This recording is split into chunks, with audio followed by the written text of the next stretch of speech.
Hoje é uma live especial. Não que as outras não sejam, né? A gente tem feito lives todas as semanas, sempre buscando temas atuais, né? Boa noite, Di.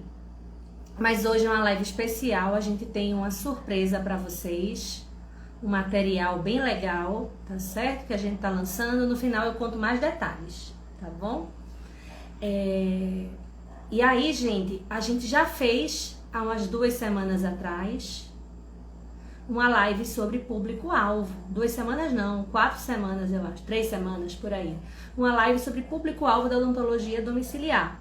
Mas foi uma live mais geral, né? Essa live que a gente traz hoje é uma live voltada para a prática, né? Com alguns detalhes focados assim, que habilidades e competências que o profissional tem que ter para aquele público-alvo, que equipamento, né? Então a gente traz uma discussão mais detalhada, tá certo? E eu conto com a participação de vocês, tá certo?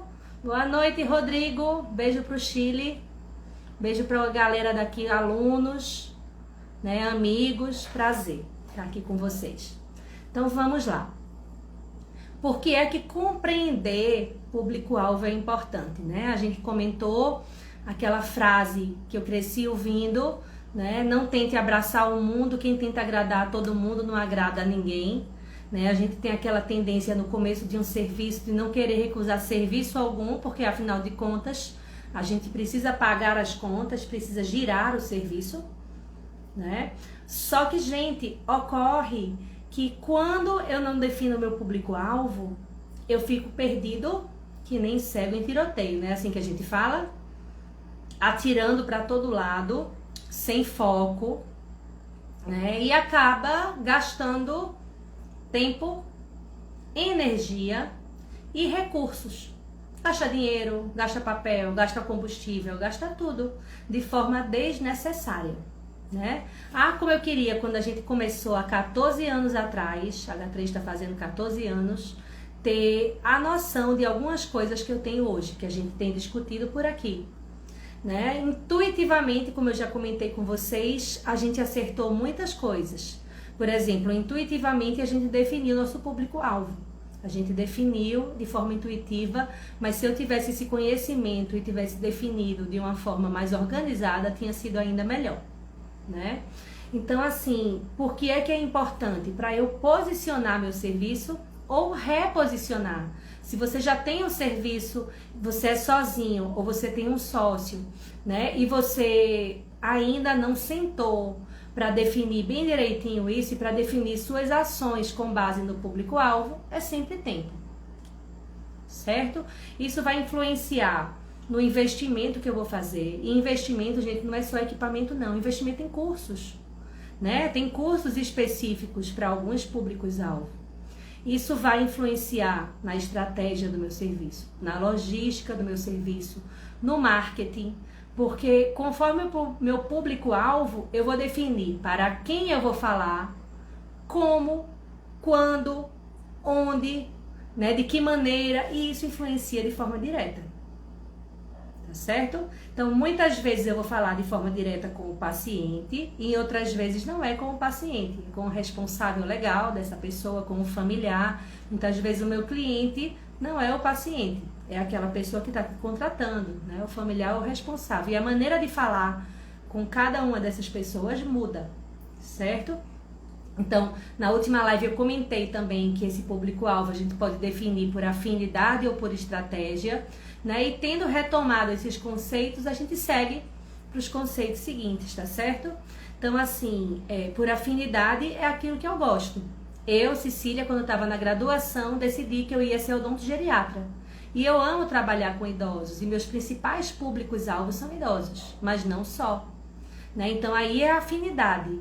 E onde é que entra a estratégia? É justamente quando a gente vê que existe uma possibilidade de atuação, ou que existe uma demanda reprimida importante, ou que você tem contatos na tua cidade que podem facilitar, né, você adentrar aquele público-alvo específico. E a gente precisa sempre considerar isso, tá certo? Gente, boa noite quem entrou depois. Quem quiser divulgar essa live, manda um aviãozinho para os colegas, tá certo? Porque eu acho que a gente vai trazer algumas coisas legais para cá. Prazer. Então vamos lá.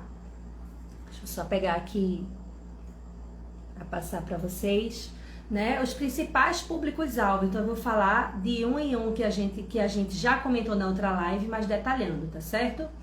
O primeiro que eu vou falar primeiro, que eu acho que é o meu preferido, né, o preferido de vários de vocês, que são as pessoas com restrições importantes de locomoção, especialmente os pacientes acamados, né?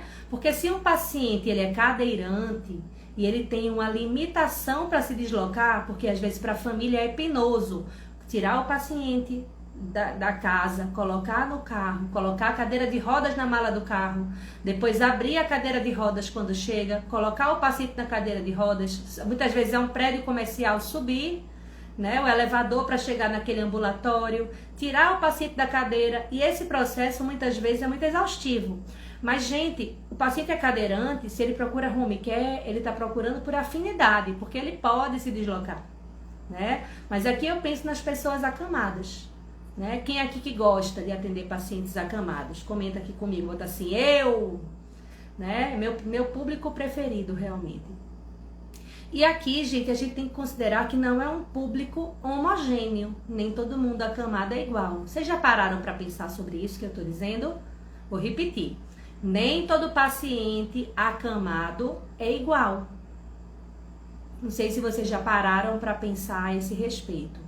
Por exemplo, eu tenho Dona Lourdes, que ficou acamada porque precisava ter feito uma cirurgia de quadril, por várias questões não fez, não pôde, não quis, passou o tempo, né? E por causa disso ficou acamada.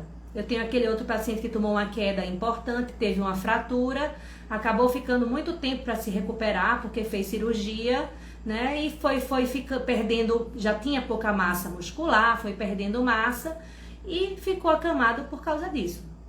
Esse é um tipo de pacientes acamados. Mas eu tenho aqueles pacientes acamados por problemas importantes, né? Por acidente automobilístico, por violência, tomou um tiro, né? Muitas vezes um tiro afetou o sistema nervoso, ou aquele paciente que sofreu um acidente vascular encefálico. Então é diferente. Não é só o fato de ser acamado que vai unificar a maneira de tratar. Por quê? Porque dependendo da doença de base, os medicamentos que esse paciente usa são diferentes. Tenho que pensar aqui nas doenças degenerativas, né? Esclerose múltipla, esclerose lateral amiotrófica, doença de Wilson, né? E algumas outras doenças, né? Que têm repercussões importantes, né? Que a maneira de me comunicar com aquele paciente muda. Não é verdade? Quem já atendeu aqui algum paciente com esclerose múltipla, com esclerose lateral amiotrófica, sabe o que eu estou falando, em fases mais avançadas. A maneira de comunicar muda. Muitas vezes esses pacientes têm muitas contraturas, né? E aí eu preciso cuidar dessa questão da contratura. Então isso daí vai mudando, tá certo? Então não é um público homogêneo. Outra coisa, são pacientes que frequentemente ficam anos sem atendimento. Não é assim? A gente vai atender quando olha, tem 12 dentes para extrair, a prótese já está há 15 anos em uso, muito cálculo acumulado. Então existe uma demanda reprimida e normalmente, né, do ponto de vista bucal, eles têm acúmulos de problemas, né? E isso a gente tem que considerar também, tá certo? A gente tem que considerar que boa parte dos pacientes acamados são idosos. Não necessariamente, a gente tem pacientes acamados que têm 20 e poucos anos de idade. Hoje eu atendi um paciente acamado de 46 anos de idade, praticamente a minha idade, né? Mas boa parte serão de idosos. E aí vem os conhecimentos relacionados a essa questão do envelhecer, que a gente vai conversar melhor. E a gente tem que pensar também na possibilidade de parcerias com centros geriátricos, com as ILPIs, que a gente chama, que são as instituições de longa permanência para idosos, né? Então a gente tem que considerar, é importante considerar essas parcerias. Por quê? Porque eu vou conseguir alcançar esse público-alvo que eu defini de forma mais assertiva, né? Imagina que numa instituição, às vezes a gente tem, de 10 a 30 idosos naquela casa, naquele residencial, e você atendendo um, você tem a possibilidade de atender outros sem se deslocar, que é o principal calcanhar de Aquiles da gente que faz odontologia domiciliar, muitas vezes é o deslocamento, né? Trânsito, tempo de desmontar equipamento, de montar equipamento, né? Então você, quando está dentro de um centro geriátrico, já facilita esse processo, tá certo? E aí vem, tem que pensar também nas empresas de cuidadores, né? Nas empresas de técnicos de enfermagem que prestam mão de obra terceirizada, porque aí, gente, a gente consegue alcançar esse público de forma indireta, né? Via empresa, via profissionais. Então é importante considerar isso, né? A Raquel, Isa e Raquel, né? Comentaram aqui grande demanda de atendimento, e eu acredito que sejam dos principais públicos-alvo, né? Só que nem só de acamados vive a odontologia domiciliar, tá? Então a gente tem que pensar também que uma possibilidade são as gestantes que estão em repouso absoluto, né? Então você pode, a gente atendeu algumas gestantes que nos procuraram, mas no caso da H3 não é um público-alvo que a gente mirou, que a gente direcionou esforços, né? Então eventualmente a gente atende porque alguém da família conhece a gente, porque o médico conhece a gente e encaminha, mas a gente não mirou nisso. Cecília, e se você decidisse assim, agora, a partir de 2021, eu quero abraçar mais esse público de gestantes em repouso absoluto, o que é que você faria, Cecília? Conta aí pra mim o que é que vocês fariam se vocês quisessem abraçar esse público. Deixa eu ver se vocês me contam antes de eu contar pra vocês. Tá? E aí tem que pensar as peculiaridades dessa gestante. A gestante em si tem peculiaridades, né? A questão hormonal influencia até nas alterações periodontais. Quem decide atuar com gestante precisa ter um conhecimento importante de periodontia. E na contramão, pensando por outro lado, quem é periodontista e quer ingressar com atenção domiciliar seria um dos públicos que eu miraria, gestantes. Gestantes, especialmente as de repouso absoluto, por indicação médica, né? E a questão de farmacologia também é muito importante, né? Porque imagina que qualquer medicamento que eu vou prescrever, eu preciso avaliar se não vai fazer mal de alguma maneira para a gestante ou para o bebê. Aqui no Nordeste, quem foi nordestino quanto a isso se identifica. A gente tem que pensar se o medicamento ofende ou não. Porque que quando uma coisa faz mal, a gente fala que ofende. Comumente as pessoas falam que manga com leite ofende. Já viram isso?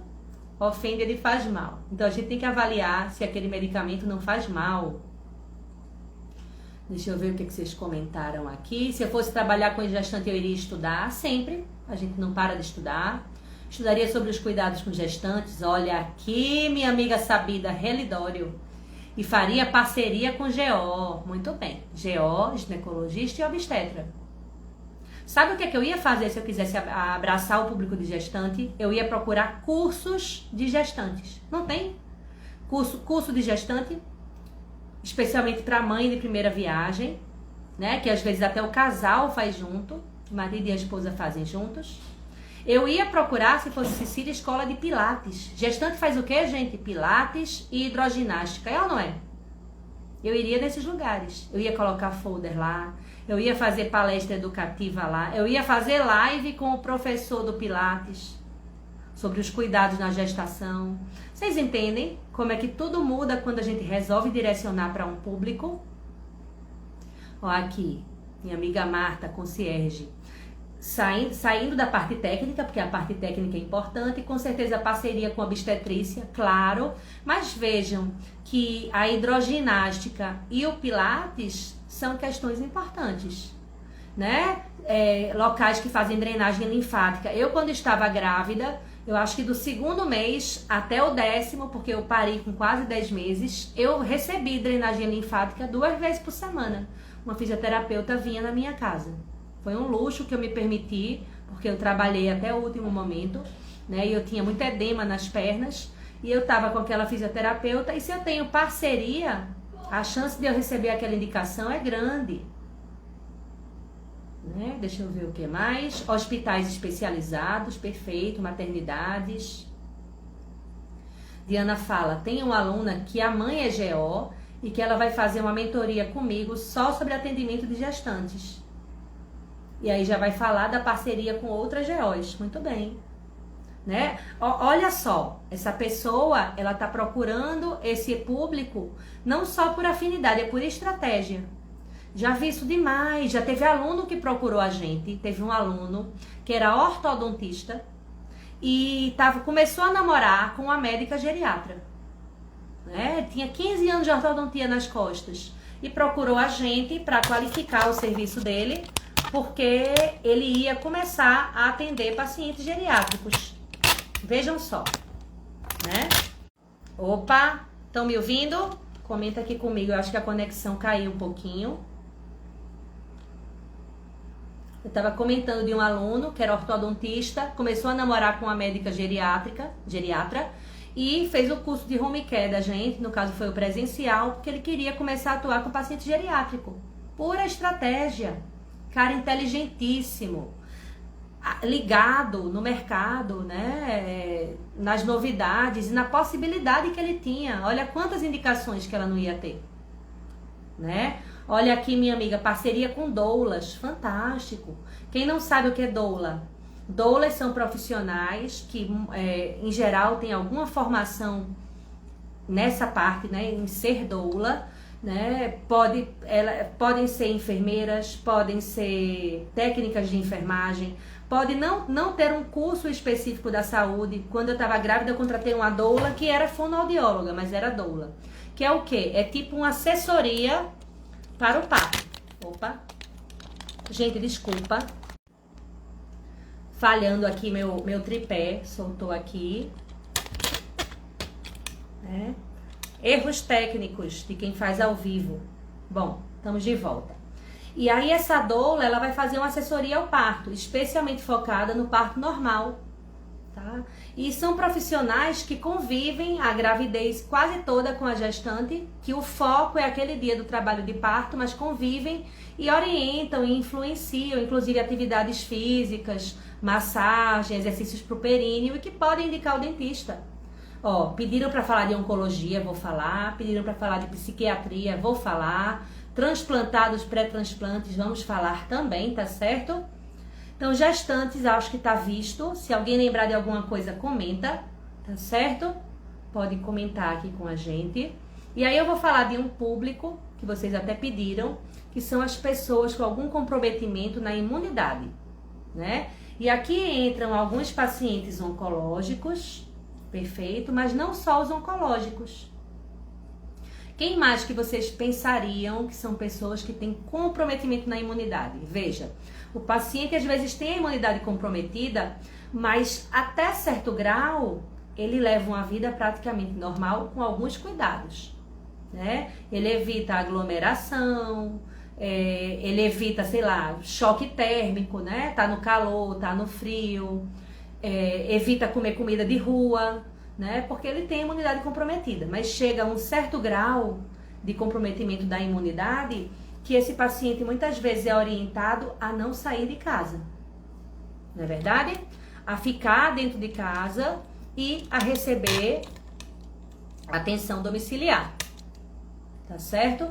Então aqui entram pacientes oncológicos, especialmente aqueles que estão fazendo quimioterapia ou com alguma neoplasia que afete o sistema imune. Então às vezes não é só o tratamento, às vezes é a próprio tipo da neoplasia que afeta a imunidade desse paciente. Olha aqui, Marta, doenças sistêmicas que comprometem a parte sistêmica como lúpus, sim, as doenças autoimunes. E aí não é...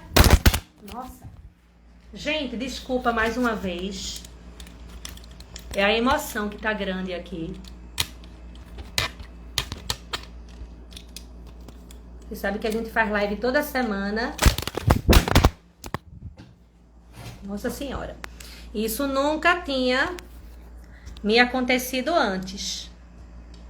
Vocês já ouviram essa história? Falha nossa, né? Eu vou fazer o seguinte, meus amigos. Eu vou tirar a capinha do celular, que eu acho que pode ser isso. Ela pode estar soltando. Confirmem pra mim se... Confirmem pra mim se estão me escutando, se voltou, tá certo? Pois é. Bom, foi o momento cômico de hoje, né?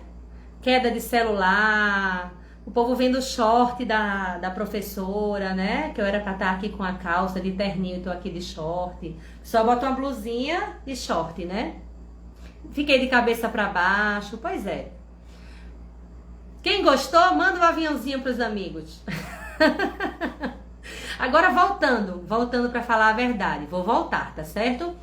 A gente tava falando das pessoas com imunidade comprometida, né? E aqui eu falo dos oncológicos, né? Pensando em oncológicos, não só as pessoas que estão em quimioterapia, em imunoterapia, muitas vezes hormonioterapia, né? A radioterapia por si, em geral, ela não causa uma imunossupressão, né? Alguns tipos de radioterapia sim, mas aquela radioterapia localizada não, ela tem outros efeitos, né? Mas os oncológicos, em geral, eles podem ter um comprometimento do sistema imune, né? Mas aqui a gente falou então das pessoas com doenças autoimunes, né? Não sei se vocês sabem, a gente teve e tem alguns pacientes com doenças autoimunes, e dependendo do grau dessa doença autoimune, se faz um tratamento chamado pulsoterapia, que frequentemente se usa altas doses de corticoide.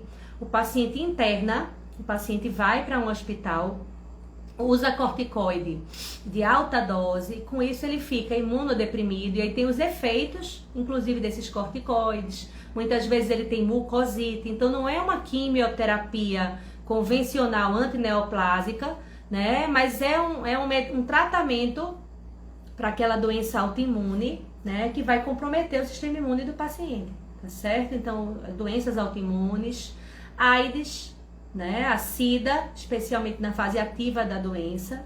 E aí, quem quiser ir para esse público, precisa também ter conhecimentos específicos, né? E os pacientes transplantados de órgãos e tecidos, né? Alguém falou aqui de transplante de medula óssea, aí a gente vai ter um papel importante no pré, no trans e no pós, né? Vai ter um papel importante. Muitas vezes esse dentista tem que estar inserido no serviço hospitalar, né? Quem vai atuar com pacientes transplantados, né? E aí a gente precisa se qualificar para cada um desses públicos. Gente, você atender um paciente com AIDS é uma vida, é um mundo de detalhes, de peculiaridades, que não é no Google indo dar uma olhadinha ou perguntando num grupo que você vai dar conta com qualidade, não. Requer muito estudo, né, para fazer as coisas bem feitas, para não se queimar, para não queimar o filme. Então, se vai para esses públicos, precisa estudar muito, né? Frequentemente eles têm mucosite. Deixa eu ver, Fabiano aqui, ele fala de laser terapia para esses pacientes, apresentam excelente melhora, é incrível, sim. E eu ia falar justamente sobre isso, Fabiano. Se você vai atuar com pacientes com imunidade comprometida, você precisa pensar em se qualificar e em comprar um equipamento. Gente, não é só comprar o equipamento e olhar o livrinho de protocolo, não. Eu sei que talvez vocês estejam carecas de ler isso, né? E muitas vezes, mesmo se qualificando, a gente olha o protocolo, o que é que os artigos dizem sobre aquilo, mas a gente tem que considerar variações. A cor da pele do paciente influencia, né? A profundidade que eu quero penetrar com aquele laser, se o paciente é mais gordinho, se ele é mais magrinho, né? Tem que considerar tudo isso. E estudar laser é importante, não adianta só olhar protocolo, não. Tá certo? Então, o que é que a gente vai pensar aqui? Em habilitação de laser terapia, em equipamento de laser terapia, né? Existem cursos específicos, eu já fiz alguns cursos de oncologia como aluna, né? Atuo com esse público, Diana também atua, assisto a uma ONG há uns 5 anos, né? Que Diana assistia e ela parou de fazer ambulatório e passou essa ONG para mim, chama Onco e Vida, e a gente faz um trabalho lindo junto a essa ONG. Atuo no âmbito privado, né? E a gente tem que pensar assim, se você quer ir por esse caminho, você vai pensar também, além de se qualificar, em parcerias. Parcerias com quem? Se vocês fossem atuar com pacientes com imunidade comprometida, com quem que vocês fariam parcerias? Oncológicos, eu acho que já está claro, né? Pacientes oncológicos, se eu estou pensando em imunidade comprometida, eu faria parceria com médicos oncologistas, com serviços de oncologia, né? com clínicas de radioterapia, de quimioterapia, com bons hospitais, porque muitas vezes esse paciente precisa de atenção hospitalar, mas domiciliar também. Mas se é só oncologista, quando eu penso em imunidade comprometida, se eu quero atuar com paciente com SIDA, com AIDS, que médico que eu procuraria? Deixa eu ver se vocês comentam aí comigo.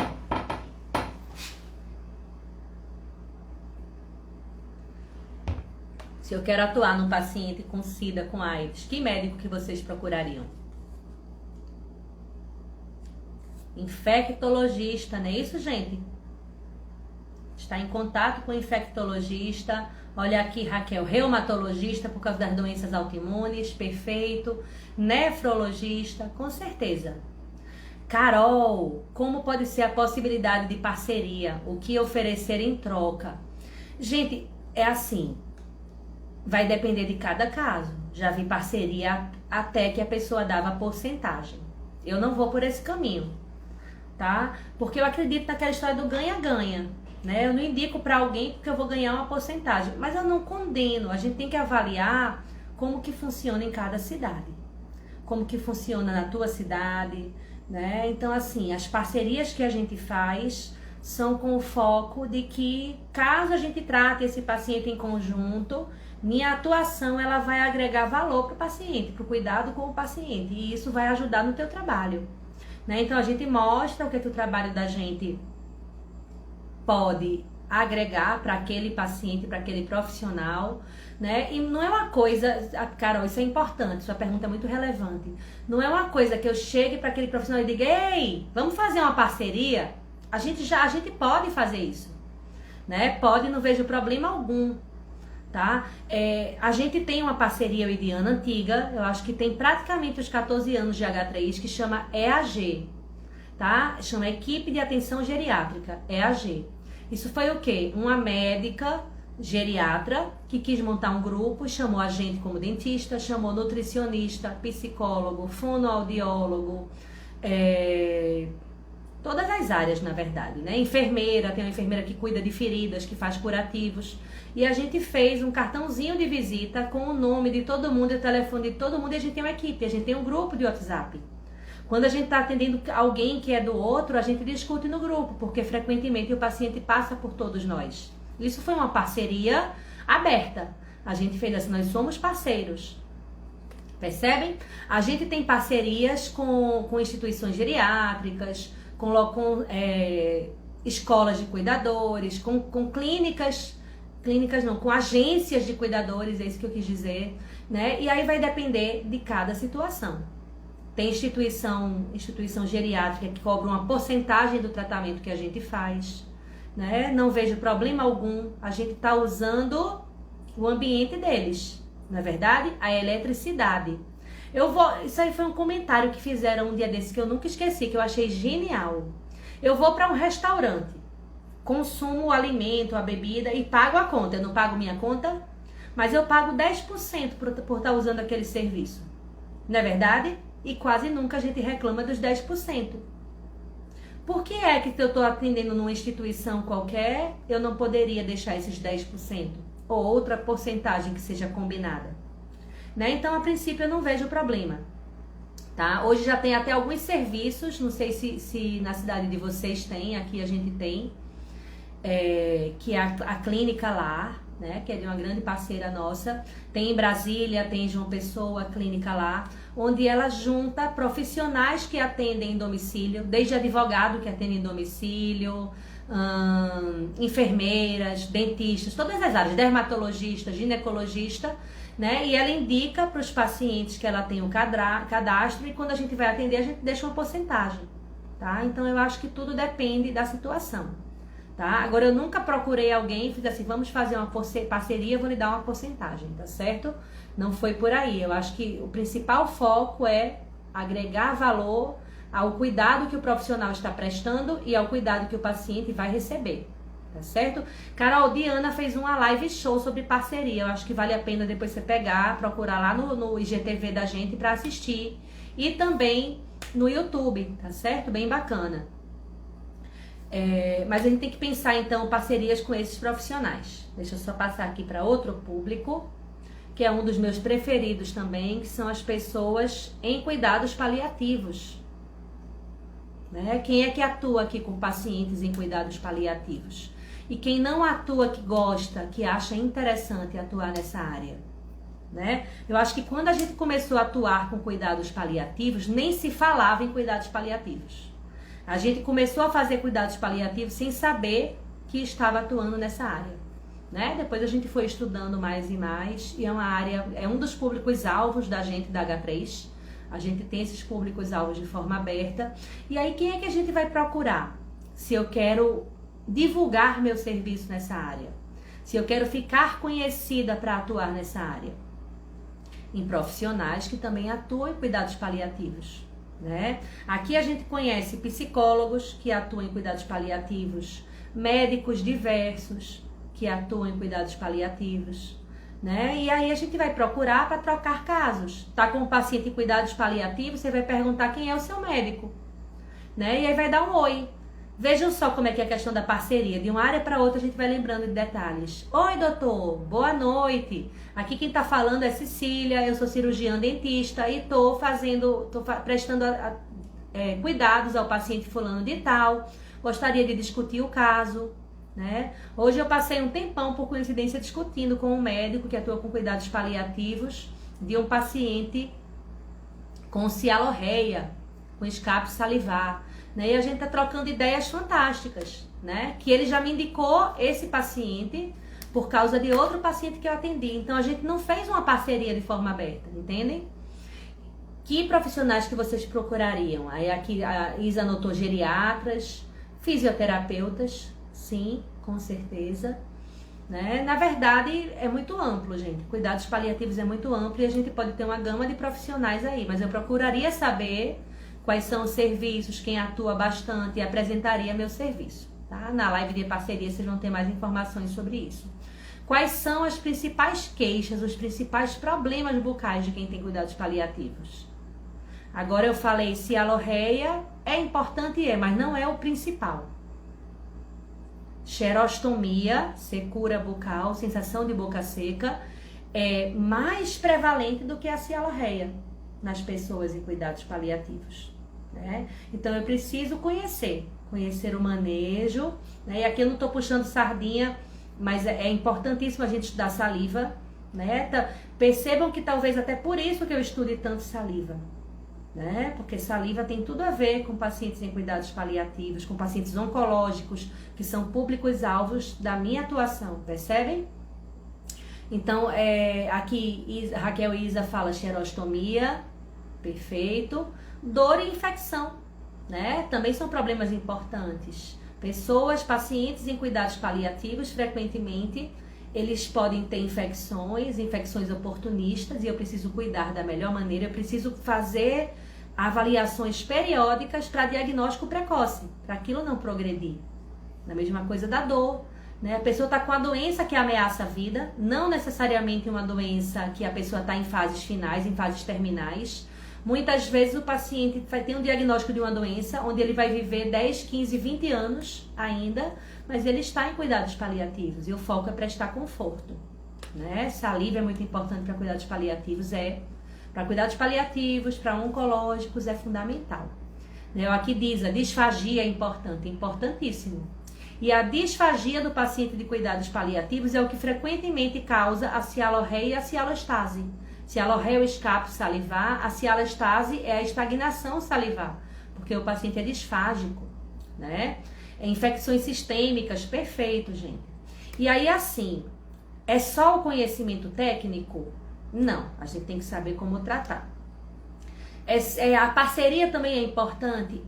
Mas o que é que eu destaco aqui para quem quer atuar em cuidados paliativos? O preparo emocional. Meus amigos, conta pra mim, atuar com pacientes em cuidados paliativos é pra todo mundo? É pra todo mundo? O paciente que eu atendi hoje à tarde em cuidados paliativos, eu comentei com vocês, tem 46 anos de idade. 46 anos. A esposa dele tem minha idade. É de ficar arrasado, né? Numa situação realmente, assim, incapacitante, né? É uma pessoa de 46 anos daquele jeito. Não é para todo mundo. Fico mexida? Fico, né? Então tem que ter preparo emocional. Frequentemente esses pacientes vão vir a óbito, a gente vai perder pacientes, né? Isso pode acontecer, não vai ser raro, mas quem atua com pacientes com cuidados paliativos, isso vai ser mais frequente do que quem atua simplesmente com idosos que não querem se deslocar, que atua com a gestante de repouso absoluto, é muito diferente. Né? Aqui Raquel e Isa falam, especialmente se for paciente jovem. Pois é, quando é paciente jovem eu acho que mexe com a gente, né? Então é uma gama de conhecimentos, de habilidades, de competências, né? De você saber ter a psicologia correta para você falar, tentar falar da melhor maneira, para você não falar alguma coisa dura ou imprópria que piore a situação daquela pessoa que está ali do outro lado, né? Então a gente precisa ser força ali, ser apoio, né? O raciocínio clínico é totalmente diferente do que aprendemos na faculdade. Pois é. Aqui muitas vezes a gente vai fazer o errado, o condenável em prol do conforto, né? A gente vai deixar de extrair um dente, a gente vai fazer um curativo de demora, vai fazer um provisório que não troca nunca, ou vai fazer um tratamento até mais agressivo de exodontias múltiplas, né? Porque às vezes não é o caso de reabilitar, então cada caso é um caso. Tá certo? Preparo psicológico para quem atua em cuidados paliativos. E para eu fechar esse público, que é importante também, além do preparo psicológico, disponibilidade. Faz sentido, gente? Se eu quero atuar com pessoas com cuidados paliativos, eu tenho que ser disponível. A pessoa me manda o WhatsApp, não é que tem que responder na hora, não. Mas tem que responder nas próximas 6, 7 horas. Se te mandou um WhatsApp hoje, você vai responder daqui a 2 dias, você não é para essa área. Porque aquele pequeno incômodo daquela pessoa, para ela, é urgente. Né? Eu preciso trabalhar com ter disponibilidade. Deixa eu ver o que vocês estão comentando aqui. Rodrigo fala que a saúde mental do paciente, do cuidador, do profissional, né? Del tratante, o profissional é importantíssimo, porque é muito difícil a gente cuidar de alguém quando a gente não está em condições de cuidar da gente. Ou aqui, Marta, eu não faço pediatria por não suportar a dor. Eu também não gosto não, Marta. Atendemos pouquíssimas crianças e sempre eu fico muito mal. É um público-alvo que eu nunca focaria e eventualmente a gente pode até encaminhar para alguém, porque para mim não é o caso. Né? Ó, Diana falando aqui, usar formocresol em né, em dentes vitais, né, para o objetivo de necrosar aquele dente. E muitas vezes a gente não vai prosseguir com o tratamento endodôntico, manter raízes residuais, né? Além de conhecer parte técnica, conhecer a história do paciente perfeito, Fabiano. Conhecer a história do paciente, o que ele gosta, o que ele não gosta, o que ele valoriza, experiências prévias. O paciente que está em cuidados paliativos, que tá com um câncer que avançou, o único câncer, é diferente daquele que já teve quatro cânceres antes, que já tratou e que já está com metástase, ele tem toda uma carga, ele está cansado, ele está exausto daquilo. Né? E aí eu tenho que ser profissional tanto para os pacientes jovens quanto para os mais idosos. Pois é, disponibilidade, Raquel e Isa, não tem sábado, domingo e feriado, é verdade. Tá? A gente tem alguns pacientes que a gente faz laser terapia diária. A gente teve um paciente que mexeu muito comigo, porque a gente passou uns 4, 5 meses cuidando desse paciente, cuidados paliativos. E a gente fazia laser diariamente. E eu fui muitas e muitas vezes, eu cheguei aí mais, né, do que Diana com esse paciente, e você se apega. Eu acho que eu vi mais esse senhor do que um tio meu, né, que a gente vê muitas vezes, algumas vezes por ano, então a gente se apega. Tem que pensar no conforto do paciente. Estou vendo que vocês gostam de cuidados paliativos, né? Vamos pensar em outro público, pacientes em tratamento para desintoxicação de drogas, importante. Né, para a desintoxicação. A gente tem clínicas, inclusive próprias para tratamento de desintoxicação de drogas. Alguns pacientes vão se tratar em casa, sob a assistência de uma equipe interprofissional. Outros vão para clínicas específicas. né, para ter um tratamento mais intensivo, ou por livre e espontânea vontade, ou muitas vezes por uma internação compulsória, né? E aí a gente pensando nessas clínicas, são importantes parcerias, né? São importantes parcerias, especialmente porque a pessoa está ali se cuidando e tem tempo livre e muitas vezes problemas bucais acumulados, né? Por causa da drogadição em si, da droga que ele usa, né? Não sei se vocês já atenderam pacientes que usam, por exemplo, usam muita maconha, ficam manchinhas verdes nos dentes. A gente sabe quando é maconha por causa das manchinhas nos dentes, né? Mas aí tem as outras drogas que vão ter efeitos importantes. Hipossalivação e as sequelas da hipossalivação, bruxismo, né? Desgastes dentários, doença do refluxo gastroesofágico com biocorrosão, muitas vezes associada ao uso de drogas. Ele tem problemas acumulados e ali pode ser um momento, um ambiente propício para a gente cuidar. Então, se eu fosse mirar nesse público, eu procuraria fazer parcerias, tá certo? Só que a gente tem que levar em conta, gente, que droga o paciente faz uso, há quanto tempo ele faz uso, qual é a via que ele faz uso daquela droga, né? Se a gente pensar que uma droga é injetável, o paciente tem muito mais risco de ter uma doença infectocontagiosa, não é verdade? E aí eu não estou lidando só com a drogadição, é um paciente que pode ser drogadito e HIV positivo, drogadito e ter hepatite C.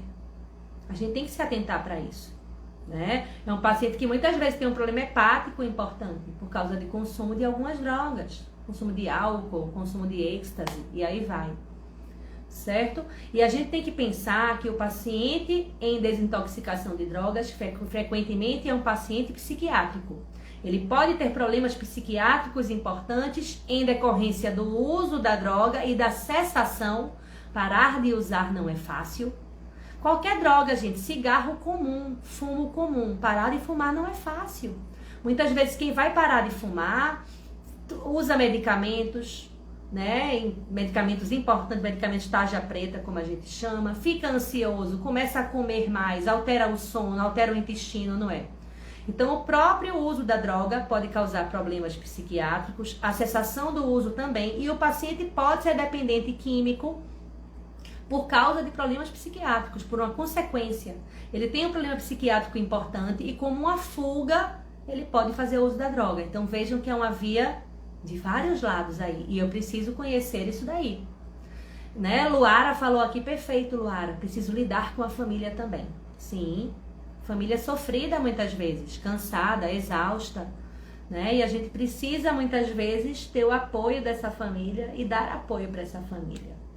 Né? Então a gente tem que considerar tudo isso e tem que considerar que esses pacientes, como eu já disse, tomam fármacos que têm efeitos na boca, que alteram o paladar, né? Por exemplo, um fármaco que frequentemente altera o paladar é a bupropiona, que é um antidepressivo utilizado para compulsão de qualquer tipo. E altera o paladar demais, e a pessoa começa a sentir gosto ruim, e com isso ele começa a pensar o quê? Quando a gente sente gosto ruim, quando a gente acorda com aquele gosto de boca dormida, de boca suja, né, digamos assim, a gente pensa o quê? Estou com mau hálito. Então a litose é uma queixa importante. E aí pode ter a litose real, esse paciente em desintoxicação química, mas ele pode ter uma litose subjetiva, uma sensação de mau hálito por causa do paladar alterado. Certo? Então a gente tem que levar isso em conta. Marta fala aqui, o álcool é uma droga lícita e que tem tantas consequências bucais, tem tantas e muitas, né? E tem pessoas que se internam em clínicas de desintoxicação por causa de álcool, de fumo, fumo comum, de maconha, que são drogas bem toleradas, né? Não necessariamente são aquelas drogas que a gente se preocupa tanto, mas que trazem consequências importantes, porque não é só a droga, é como aquela droga influencia a vida da pessoa. Né? Então não é um público que a gente mirou até hoje, tá? Mas a Thaís, né, é uma das pessoas que tem experiência nessa área. Temos alguns alunos também que atuam com essa área. Pois é, Marta, comentei da cirrose hepática, de problemas pulmonares, né? Então a gente tem que levar em conta toda a história daquele indivíduo, né? Então desintoxicação de drogas, com certeza. E aqui eu vou falar de um dos públicos que é dos meus preferidos. Eu falei do acamado, né, que é dos meus preferidos. cuidados paliativos e pacientes em deshospitalização. Adoro. Adoro essa questão do deshospitalizar. Estou acompanhando o paciente no hospital, ele tem alta, começo a acompanhar em casa e é uma das minhas grandes alegrias é quando esse paciente está em condições de voltar para o ambulatório, que muitas vezes eu vou devolver ele para o dentista que já atendia ele. Vê que maravilha. Né? E você devolve feliz, porque é muito... A gente que atua com odontologia domiciliar, frequentemente a gente vê o paciente declinando, piorando, o problema é degenerativo, né? E quando eu tô com o paciente de deshospitalização, muitas vezes pode seguir esse curso, mas outras vezes o paciente melhora. E é muito bom, é maravilhoso, né? E aí, deshospitalização é uma área perfeita. Quem é o dentista que é perfeito para pensar nessa área? Aquele dentista que já atua com a odontologia hospitalar e ele quer qualificar, ele quer ampliar o serviço dele. Ele não quer ficar só com aquele público do hospital. Ele quer continuar atendendo os pacientes que já estão com ele no hospital. E aí, gente, não é porque você atua em odontologia hospitalar que você está pronto, não. Né? Precisa de conhecimentos extras. Né? Hospitalar e domiciliar não são a mesma coisa, né? Não são sinônimos. E a gente tem que levar isso em conta. Não é a mesma coisa atuar em domicílio. No hospital eu tenho toda uma equipe de suporte, eu tenho equipamentos de ressuscitação, de monitoramento, eu tenho todo um aparato, né? Material ali, se eu esquecer de alguma coisa em domicílio, eu vou ter que ter muito mais organização, né? Logística. Então é diferente, tá? E aí assim, é perfeito para quem já atua com hospitalar? Mas se eu atuo em domiciliar, não tenho interesse de atuar em hospital, muito comum. Às vezes a pessoa faz até uma habilitação em hospitalar e depois não se interessa para aquela área, quer ficar só no home care. Mas eu preciso de conhecimentos de odontologia hospitalar. Então quem atua com deshospitalização, se eu pudesse dar um conselho, se habilite em OH, mesmo que não queira atuar em OH. Tem uma história engraçada de uma pessoa que atuava em odontologia domiciliar, foi atender um paciente que estava em processo de deshospitalização, certo? Estava em casa já, mas com toda uma equipe de home care, com cilindro de oxigênio, com monitor cardíaco, né? Com todo o aparato. E aí, na hora que ele foi fazer a higiene bucal do paciente, a técnica de enfermagem que estava na casa fez assim, só um minutinho, a BIC, bomba de infusão a vácuo. Né? Ela ia desligar a bomba de infusão para o paciente, para o dentista começar a atuar. Aí o dentista pegou uma caneta BIC e entregou para ela. Vê a vergonha, gente, a BIC. Então, assim, se eu vou atuar em domicílio com paciente em deshospitalização, eu preciso ter conhecimentos sistêmicos para não fazer iatrogenia e para não pagar mico. Né? A história da BIC foi horrorosa, né? E é verdade esse bilhete. Certo? Então, preciso ter esses conhecimentos, com certeza. Tá certo? Outros públicos, quem vocês lembram aqui? Pessoas com transtornos psiquiátricos, com certeza, né? TOC, esquizofrenia, né? Autismo em graus mais elevados. O que mais? Transtorno bipolar, claustrofobia, aquela pessoa que tem pânico, terror de ambiente fechado, odontofobia. Vez ou outra nos grupos de WhatsApp da gente, a gente comenta, né? Que atendeu um paciente que trabalha, que é casado, que tem filhos, né? Tem uma vida normal, mas tem tanto pavor de dentista que não vai no consultório. E ser atendido em casa é uma das possibilidades para dessensibilizar esse paciente. Fobias em geral, síndrome do pânico, muito mais. Comenta aqui o que mais. Perfeito, gente. Depressão severa, né? Distimia, não sei se vocês conhecem esse termo, né? Digamos, uma depressão que é mais forte do que a depressão comum. A depressão, inclusive, mais duradoura, mais debilitante, mais incapacitante. Né? E uma pessoa com depressão severa, gente, não é aquela que tá ali chorando, não necessariamente. A pessoa não tem energia para comer, não tem energia para banhar-se, não tem energia para limpar a boca. Então vai ter consequências bucais decorrentes dessa alteração, né? E aí, problemas psiquiátricos, né? Então, mais o quê? Acho que eu citei todos. Alguém falou aqui em Alzheimer. Alzheimer a gente considera neurológico, não considera psiquiátrico.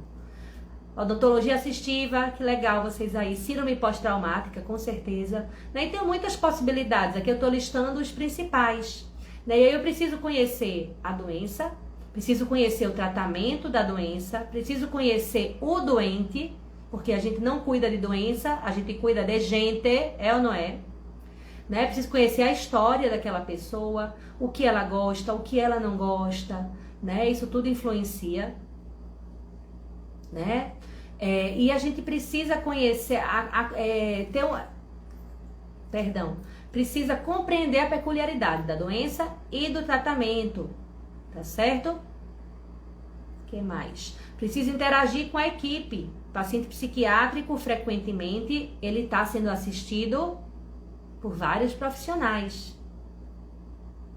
Não é verdade? O que mais?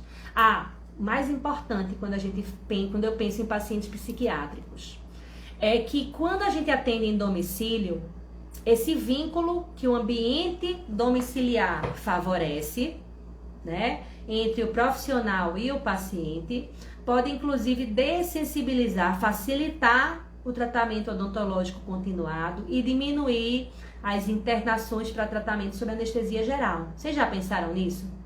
Paciente psiquiátrico com 20 anos de idade, que muitas vezes vai viver até os 70, vai viver mais 50 anos. A gente vai uma vez por ano levar para uma anestesia geral? Será que é isso mesmo? Será que isso é o adequado?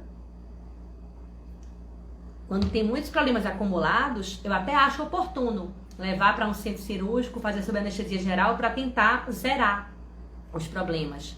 Mas depois é que entra o papel mais importante da odontologia domiciliar, né? Que é tentar manter a saúde, tentar reabilitar. Tem coisas que eu não vou reabilitar no centro cirúrgico, né? Então o domicílio ele é um ambiente importante, né? Tá, aqui diz a primeira consulta é a chave do sucesso. A primeira e para o psiquiátrico muitas vezes várias, né? Temos alguns pacientes psiquiátricos, atendo muito em ambulatório, tá? Gosto bastante. E uma das coisas que eu faço muito são vídeos. Gravar vídeo, eu mostro, quando é para o ambulatório, mostro o ambiente, falo sobre mim, gravo vídeo contando o que é que eu vou fazer na primeira consulta, porque ele já vai me conhecendo. Isso é uma dica bem importante, nunca vi isso em curso, mas tem funcionado muito. Tá? Paciente com TEA, gravo muito vídeo, paciente com síndrome do pânico, e quando vê, a gente faz um vínculo legal. Tem alguns pacientes psiquiátricos que já estão comigo há mais de 10 anos, né? E é muito bacana. O que mais? Atendimento por comodidade. E aqui eu tenho o executivo que não quer trânsito, que não quer sala de espera, que não quer perder tempo, né? E eu tenho que considerar esse executivo, mas por comodidade nem sempre é isso. É aquela pessoa que é cadeirante, né? E que esse transporte de cadeira de rodas para maca, para o ambulatório é dispendioso, é cansativo, né? Agora com a pandemia a comodidade cresceu muito, é ou não é? Pessoas que estão em isolamento, em restrição social e que não querem ser atendidos em ambulatório porque têm receio de sair de casa, né? E talvez fiquem marcas da importância desse atendimento por comodidade. Talvez a gente continue atendendo por comodidade por um tempo. Por comodidade, Luara anota aqui DPOC, doença pulmonar obstrutiva crônica. O paciente pode se deslocar, muitas vezes ele vai com o cilindrozinho de oxigênio junto, mas eu tive um caso assim, Luara, que a paciente ficava angustiada achando que o oxigênio ia acabar. E aí ela foi atendida em casa, né? Ou que tem vergonha do cilindro, que se sente cansado, né? Então é comodidade. Tem um problema de saúde? Tem, mas ele poderia se deslocar. Quem mais é por comodidade? Né? Quem usa bengala, muleta, andador. E tem aquela por comodidade, gente, também, que pode se deslocar perfeitamente, mas ela é uma pessoa que depende de terceiros para atividade de vida diária, né? Aquela senhorinha que não sai sozinha de casa porque tem medo de passar mal e vai fazer um tratamento longo e não tem um acompanhante disponível para ir todas as sessões com ela. Muito comum, né? Extremamente comum. Às vezes o paciente poderia se deslocar muito bem e a restrição é o acompanhante. Já viram isso? Obesos mórbidos, sim, odontologia assistiva, mas nem sempre a comodidade. A gente já atendeu obesos mórbidos que eram restritos ao leito, que já não andavam mais, né? Então vejam, como é interessante, gostei disso que você levantou. Nem sempre obeso mórbido, ele é por comodidade, ou ele é acamado, a gente vai ter que avaliar aquela pessoa, né? Às vezes aquele obeso mórbido, ele poderia se deslocar e ter um transtorno psiquiátrico, né? Então são várias questões a serem consideradas, né? E aí, gente, além de comodidade, tem dois públicos importantes. Um são as lactantes, as mulheres que estão amamentando, que em amamentação exclusiva e que não querem sair de casa, né? Já atendi em domicílio a gestante com o bebê no peito, né? E é uma possibilidade, sim, né? E o outro são os bebês, tá? Bebês que estão com a imunidade ainda imatura, que tem menos do que 6 meses e podem ter múltiplos problemas, dentes neonatais, estomatites em geral, né? E aí você pode atuar também com teste da linguinha, com frenotomia, então tem muitas possibilidades, tá certo? Então, vejam, vou atender pacientes por comodidade, tá? E dentro de comodidade, qual é o subgrupo desse público-alvo? Vocês têm que pensar nisso. Se eu sou odontopediatra, com certeza eu correria para odontologia para bebês. Se eu estou cuidando de gestantes em repouso absoluto, eu oferecia essa continuidade por comodidade, certo? Então a gente vai ter várias maneiras de atuar aqui. E o último são os idosos. Cecília, porque um paciente é idoso, ele vai ser atendido em domicílio? Não necessariamente. Tem idoso surfando, tem idoso fazendo mochilão na Europa. Então o fato de ser idoso não significa necessidade de odontologia domiciliar, tá certo? Porém, os idosos podem estar em todos os outros grupos. Ele pode ser psiquiátrico, ele pode estar em tratamento para dependência química, né? A gente precisa quebrar o tabu, nem sempre é um jovem, pode ser um idoso. Já tive paciente idoso alcoolista, já tive paciente idoso que bebia enxaguante com álcool. Quando eu fiz assim para a família, vamos trocar esse enxaguante e usar um sem álcool, porque o álcool faz mal, ele ficou com ódio de mim. Idoso e alcoólico, né? Então a gente precisa considerar isso, que o idoso ele pode estar em quase todas as outras classes, em cuidados paliativos, ser oncológico, ter a imunidade comprometida por uma doença autoimune e assim por diante, né? E aí, gente, a gente tem poucos minutos, tem 2 minutinhos de live ainda, né? E justamente eu queria fazer um breve resumo que foi essa live, porque a gente tem uma surpresa. Vocês queriam saber qual é a surpresa? A gente ficou divulgando surpresa, fez terrorismo dessa surpresa. O que é que vocês acham que está esperando vocês? Vocês que ficaram aqui até agora, tá? É um presente que a gente fez para vocês. Tá disponível no site da H3 Odonto, tá certo? Quem tiver interesse, vai aqui no Insta, procura o link da gente na bio, né? Aquele link que direciona, e vocês, quando clicarem, vão ver falando sobre um e-book, né? A gente fez um e-book, não é desconto, tá? Acho que a gente, muito além de curso, do que vender curso, a gente tem um compromisso com disseminar informação de qualidade, né? Eu acho que isso é muito importante, né? Disseminar informação de qualidade. E a gente fez um e-book chamado Entendendo os Públicos-Alvos da Odontologia Domiciliar.